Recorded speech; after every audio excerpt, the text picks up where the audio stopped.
साथियों, राशन विक्रेताओं की कमीशन बढ़ोतरी की मांग को लेकर इको गार्डन में 41 दिनों से चला आ रहा धरना स्थगित कर दिया गया है।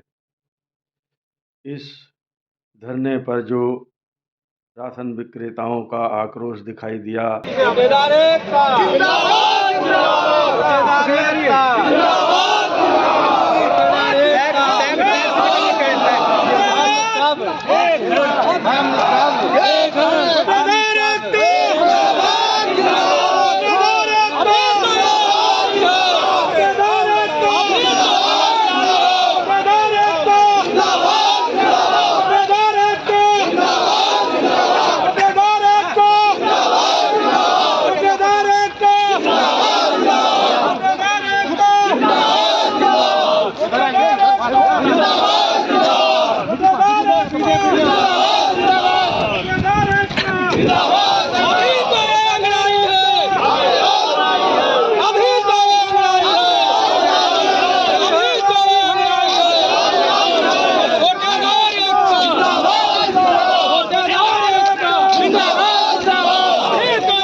उससे यह प्रतीत होता है कि अब राशन विक्रेता धीरे धीरे जागने लगे हैं और अपने हक की लड़ाई लड़ने के लिए आगे बढ़ने लगे हैं। साथियों, 41 दिन से धरने पर बैठे लोगों को कल मुख्यमंत्री कार्यालय से पुलिस द्वारा बुलाया गया था।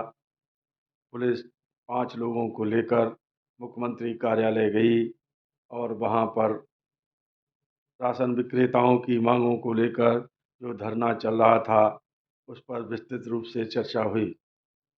उस चर्चा में यह तथ्य निकल कर आया कि अभी तक जो भी हम लोगों ने ज्ञापन दिए थे वह ज्ञापन अधिकारियों की फाइलों में ही दबे रह गए और मुख्यमंत्री तक इस तरह का कोई भी ज्ञापन या कोई भी मांग नहीं पहुंचाई गई।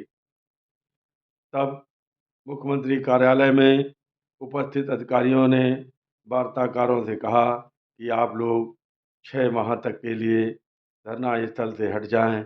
6 माह के अंदर आपकी कमीशन बढ़ोतरी की मांग पूरी कर दी जाएगी। साथियों, वहाँ से लौटने के बाद धरना स्थल पर जो जन सैलाब उमड़ा हुआ था, उस जन सैलाब के सामने आकर उपभोक्ता वेलफेयर एसोसिएशन के अध्यक्ष श्री कमलेश मिश्रा जी ने बताया कि हम लोगों की जो वार्ता है वो सफल रही है और मुख्यमंत्री कार्यालय के अधिकारियों द्वारा यह आश्वासन मिला है कि आपकी कमीशन बढ़ोतरी की मांग पूर्ण कर दी जाएगी। अब कमीशन कितना बढ़ेगा यह अभी निश्चित रूप से नहीं कहा जा सकता, क्योंकि अधिकारी मुख्यमंत्री जी से बात करने के बाद ही इस विषय पर आगे निर्णय लेंगे।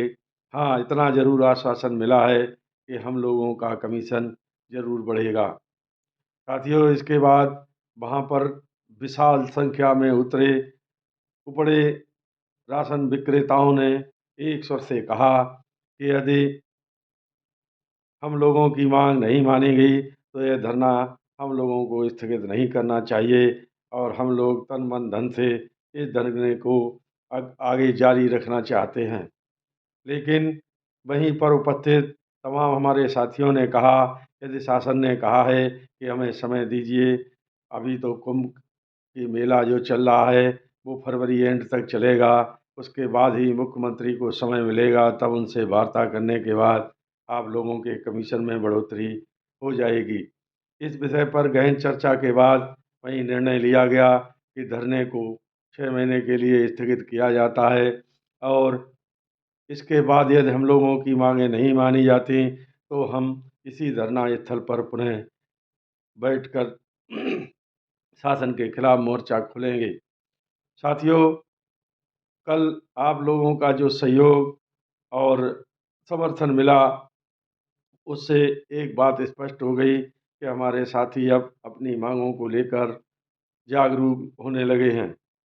धरना स्थल पर धरना स्थगित करते हुए यह घोषणा की गई कि धरना स्थल पर जिन 4 संगठनों ने धरना को समर्थन किया था, उन संगठनों को लेकर तथा प्रदेश में अन्य जो भी संगठन हैं वो आना चाहें, उनके साथ एक संयुक्त मोर्चे का गठन किया जाएगा और उस संयुक्त मोर्चे के गठन के बाद आगे की रणनीति तय की जाएगी। राशन विक्रेताओं की मांगों को लेकर या जो भी आंदोलन, धरना प्रदर्शन या वार्ता होगी, वह उसी संयुक्त मोर्चे के शामिल लोगों द्वारा ही की जाएगी। साथियों, चाहे कोई भी संगठन धरने स्थल में न आया हो, ना ही उसने सहयोग किया हो, फिर भी संयुक्त मोर्चे में उसके लिए दरवाजे खुले हैं। वह आकर के संयुक्त मोर्चे में अपना स्थान ले सकता है और अपनी राय रख सकता है। अब संयुक्त मोर्चा बनने के बाद ही प्रदेश में जो भी राशन विक्रेताओं की लड़ाई होगी, वह संयुक्त मोर्चे के द्वारा ही लड़ी जाएगी और सम्यक विचारोपरांत ही आगे बढ़ा जाएगा, ताकि कहने को ये न हो कि हम नहीं थे या और कोई नहीं था। इसीलिए सभी राशन विक्रेताओं और उनसे संबंधित संगठनों का आह्वान किया जाता है कि यदि वह राशन विक्रेताओं के हित चाहते हैं तो सम्यक विचारोपरांत संयुक्त मोर्चे की होने वाली बैठक में सम्मिलित हों और अपना पक्ष रखें, ताकि एक मजबूत संयुक्त मोर्चा प्रदेश भर में 80,000 राशन विक्रेताओं की अगुवाई करने के लिए खड़ा हो सके। साथियों, जो लोग किसी संगठन या उसमें नहीं है, स्थानीय स्तर पर अपना प्रभाव रखते हैं, वह भी अपने सुझाव